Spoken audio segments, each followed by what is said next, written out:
We're back. It has been a couple of weeks in real life time, and unfortunately, right after we filmed the last update, I had a bit of an accident, which resulted in several broken bones and a surgery. So I'm about 5 days removed from surgery and can't keep me away from this building. So we're back at it.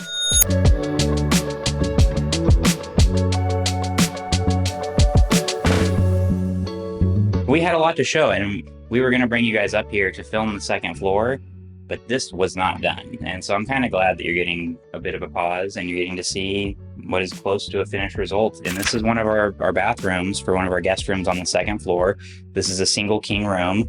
And honestly, these are the smallest bathrooms we have in the entire hotel. And so for this being a small bathroom, this is not that small of a bathroom. And I think that was something that I was a little bit concerned about as we were laying out for the framing, that this felt like, oh, is this going to be a big enough space? We were able to do some cool things. You can maybe see we've kept some of the old dental work in these bathrooms, but here we've tiled them, and I'm going to let Lauren kind of talk about some of the decisions she made to design this bathroom.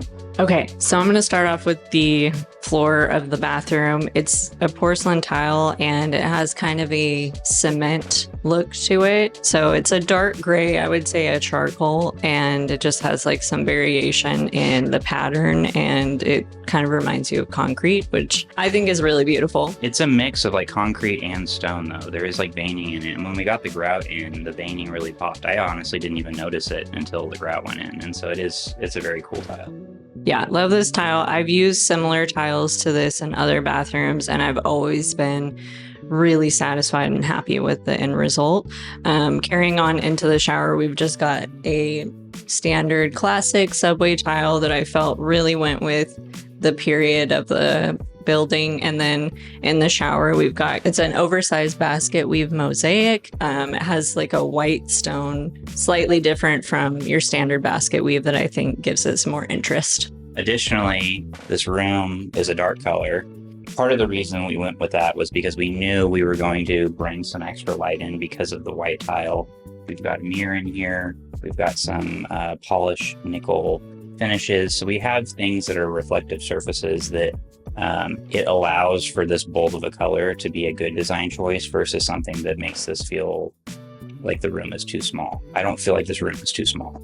Ultimately, we decided this is a historic old building that has a lot of character, and we only have 15 rooms. And so we need to hold true to that, and just whatever extra work that brings, we were willing to sign up for to make this building what it needed to be. Well, we have a guest room that's right outside. It's not painted yet. We can show that. Are we framed okay? And then I really want to go down because over the course of this 2 weeks, a lot has happened. We have some guest rooms painted on the first floor that I'd love to share. You know, we shared the 2-room suite. It is going to feature a mini bar, which is not here yet, but this is really cool. It's really feeling like it's coming together. So we're going to turn the camera around and show you guys this other room. Here we are in one of our guest rooms upstairs. So these are all going to be single king rooms upstairs. We had to really deal with the challenge of downstairs. We've got the 16-foot ceilings, but up here, these are only 8. In some places, like in the hallways, they're even a little bit lower than that. And so we created a space that, thankfully, we had all these windows here. This space is full of light. Every one of our guest rooms has ample windows. There's ample light. The natural light really makes these rooms feel bigger than they actually are. But this isn't a small guest room. Another thing that's going to be a big help is just the sheer layout of the furniture. We've worked really hard to scale the furniture correctly. Lauren's furniture decisions made a big impact. Every room is a little bit unique in that we didn't just slam the same furniture in every room. While it's the same styled pieces, we did tailor each room based off of its individual space.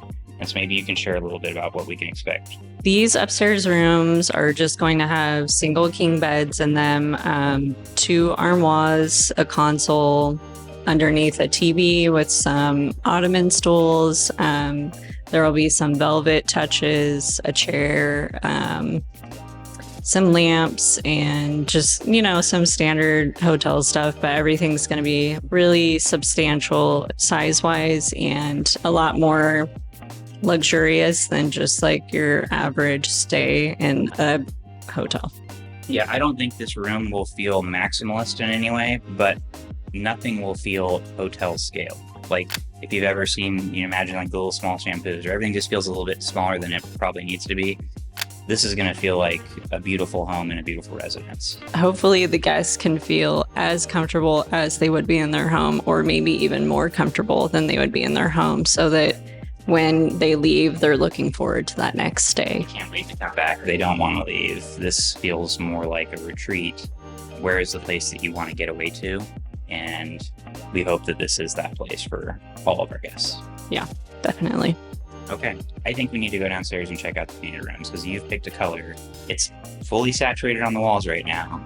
We're excited about it, so let's go check that out. Let's check it out. All right, well, here we are back on the first floor. We were able to finally get some of these rooms painted on this floor, which was very exciting. We've got texture on the walls, we've got paint. It's a little bit of a rainy day, and we still have plastic over these windows because we are in the process of replacing all of the glass on the original window frames throughout the building. So we've got a little bit of mismatch of new and old glass as they've been piecing that together, but here we are. What do you think of this room, Lauren? Yeah, so I think originally we had like 6 up, and then we were like, we don't like any of these. And so we pulled another one that was in the tone of the color that we really liked. It's a really nice neutral. I think it has a little bit of richness to it, but it's not too dark. And I think it just really gives the room a nice feel. Yeah. What is this color? Avenue Tan. Sherwin Williams. I think that we've stuck with some colors that are very historic, period correct colors. But the greens that we've chosen, the tans, the green on the window frames. And so I think that we've chosen a lot of materials, colors, textures that would have potentially been in this building had we designed it in 1938. We weren't born then, but...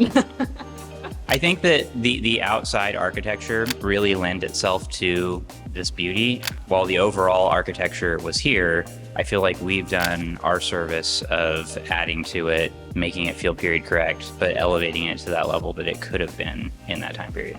It's my intention that we're going to try to get one of these out weekly, and so it does take a lot of effort to arrange filming these, but I feel like it's important because there was such a huge jump from where we were to where we are now that it's a little bit unfair to kind of keep that to ourselves. So we hope that will build excitement. I do want to call out that if you look at our first comment in this video, there is a email list, and whoever signs up for the email list will be the first people to find out that bookings are available. So be sure to check that out. If you think that you ever want to stay in Stillwater, we hope that you'll consider the Bookend Hotel. We are still hoping to be open in September. Fingers crossed. That is what we're pushing for. I don't know that I can bet my life on it right now, but we're getting closer every day. We will keep you posted. Please sign up for the email list. We've had other people reach out to us wondering if they can book, and the soonest way to figure out if you can book is to join that email list, and we promise we won't spam you to death. No, just a reasonable amount of information. Thank you.